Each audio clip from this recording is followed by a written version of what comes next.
Hi guys, எல்லாருக்கும் வணக்கம் guys. இந்த வீடியோவில் நம்ம என்ன பார்க்க போகிறோன்னா, இந்திய அணியை பார்த்தாலே பயமாக இருக்குப்பா, ஏன் தாண்டா எங்களை இப்படி அடிக்கிறீங்க, எங்கள் தோல்விக்கு இதுதான் காரணம் அப்படின்னு சொல்லிட்டு இங்கிலாந்து அணியின் தலைமை பயிற்சியாளரான பிராண்டன் மெக்கலம் பார்த்தீங்கன்னா, இந்தியா எதிரான முதல் ஓடிஐ போட்டி தோல்விக்கு அப்புறம் பத்திரிக்கையாளர் சந்திப்பில் கொஞ்சம் புலம்பி இருக்காருன்னே சொல்லலாம். தோல்விக்கு காரணம் கூறியிருக்காரு. அவர் என்ன பேசினார், ஏது பேசினார் சொல்லிட்டு வீடியோவில் டீட்டெயில்டாக பார்க்கலாம். அதுக்கு முன்னே நீங்கள் நம்ம சேனலுக்கு புதுசாக வந்திருந்தீங்கன்னா ஒரே ஒரு சப்ஸ்கிரைப் மட்டும் பண்ணிவிட்டு வாங்க, வீடியோக்குள்ளே போகலாம். ஆமாங்க, அவர் என்ன சொன்னார்னு கேட்டிங்கன்னா, பிராண்டன் மெக்கலம், இந்திய அணி எங்களை கேம்லேயே கொண்டு வர விட மாட்டுறாங்க. நாங்கள் ஓப்பனிங் நல்லா ஸ்டார்ட் கொடுத்தோம், அதை அப்படியே கண்டினியூ பண்ணியிருந்தால் கண்டிப்பாக 350 360 தான் நாங்கள் டார்கெட் கொடுக்கலான்னு நினச்சோம். ஆனால் எங்களை கேமுக்குள்ளே எடுத்துகிட்டு வரல. நல்ல ஸ்டார்ட் கிடைச்சாலும் எங்களால் அதை கண்டினியூ பண்ணி எடுக்க முடியல. கண்டிப்பாக இந்திய அணி இந்தியாவில் வீழ்த்துன்றது சாதாரண விஷயம் கிடையாது. T20 தான் தோத்துட்டோம் சீரீஸ், அட்லீஸ்ட் ஓடிஐலே ஜெயிக்கலான்னு நாங்கள் நினச்சோம். ஆனால் இந்திய அணி ரொம்ப வலுவான அணியாக இருக்காங்க. கண்டிப்பாக அவங்க நாட்டில் நாங்கள் ஜெயிக்கணும்னா ரொம்ப ரொம்ப போராட வேண்டியதாக இருக்கும்.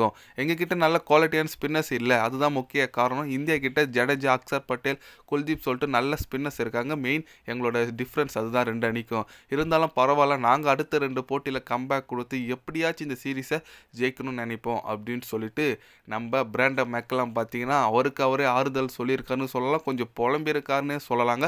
எஸ், ஏன்னா இந்திய அணி அந்த மாதிரி தாங்க ஒரு நல்ல பெர்ஃபார்மன்ஸ் கொடுத்துட்டு வந்துட்டு இருக்காங்க.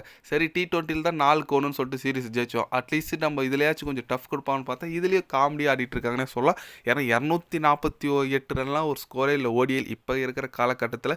ஏன்னா 300 320 அடிச்சாலே திருப்பி அடிக்கிறாங்க. ஆனால் இங்கிலாந்து அணி எதுக்கு தான் டாஸ் வின் பண்ணாங்க, எதுக்கு தான் பேட்டிங் எடுத்தாங்க தெரியல. ஆனால் ரோஹித் சர்மா சொன்னார், நாங்கள் டாஸ் வின் பண்ணிருந்தாலும் போலிங் தான் எடுத்துருப்போன்னு சொல்லிட்டு. அந்த அளவுக்கு செமையான போலிங் டிஸ்பிளே கொடுத்தாங்க. ஏன்னா அஷித் ராணா ஃபஸ்ட்டு அடி வாங்கினார், அப்புறம் ஒரு 3 விக்கெட் எடுத்தார். ஜடேஜா ஒரு 3 விக்கெட்டு, எல்லாருமே ஃபுல் டீம் எஃபெக்ட் போட்டனால தான் போலிங் சொல்லப்போனால் நம்ம முகமது ஷமிலாம் பவர் பிளேல பழைய முகமது ஷமி மாரி தெரிஞ்சிச்சிங்க. நல்ல ஒரு ரிதமாக போட்டார், இன்ஸ்விங் அவுட் ஸ்விங்னு போட்டார். விக்கெட் எடுக்கல, இருந்தாலும் நல்ல இன்ஸ்விங் அவுட் ஸ்விங் போட்டு பேட்ஸ்மேன் கொஞ்சம் திணற வச்சார். கண்டிப்பாக இந்திய அணி ஒரு நல்ல ஒரு ஓடிஐ டீம் செட் பண்ணியிருக்காங்க. இன்னும் விராட் கோலி வரல, ஜஸ்பிரித் பும்ரா இல்லை. நிறைய பேர் கேட்டுட்ருப்பீங்க. எஸ், இவங்க 2 பேர் இல்லை. ஏன்னா நம்ம ஜஸ்பிரித் பும்ராக்கு இன்ஜுரி ஆல்ரெடி உங்களுக்கு தெரியும். அவர் சாம்பியன் ட்ராஃபி விளையாடுவாரான்னு சொல்லிட்டு கொஞ்சம் டவுட்டில் தான் இருக்குது. கோலிக்கு ஒரு சின்ன காயங்க, கணுக்காலில் ஒரு சின்ன காயமாக, அது மேக்ஸிமம் அடுத்த போட்டியில் அவர் விளையாடுறதுக்கான வாய்ப்புகள் இருக்குதுன்னு சொல்லியிருக்காங்க. பொறுத்து இருந்து பார்க்கலாம். ஆனால் நம்ம தலைமை ஹிட்மேன் ரோஹித் சர்மா அவர் இன்னும் அந்த எப்படி சொல்லி லெக்கில் ஒரு பால் ஹைட்டில் ஏற்றி விடுறதுலே இருக்கிறார். அந்த ஆஸ்திரேலியா சீரீஸில் பார்த்து அதுமாரி அவுட் ஆகுறது, இன்னும் கூட அப்படியே தான் அவுட் ஆகுறாரு.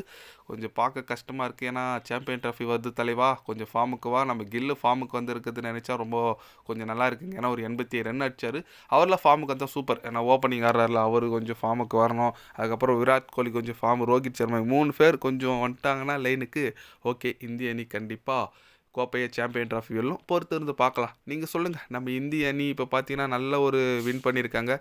எல்லாம் கில்லெல்லாம் ஃபார்முக்கு வந்திருக்காரு. அது குறித்து நீங்கள் என்ன நினைக்கிறீங்க? இந்திய அணி சாம்பியன் ட்ராஃபி வின் பண்ணுமா பண்ணாதா? உங்களோட கருத்து என்னன்னு சொல்லிட்டு மறக்காமல் கமெண்டில் சொல்லுங்கள்.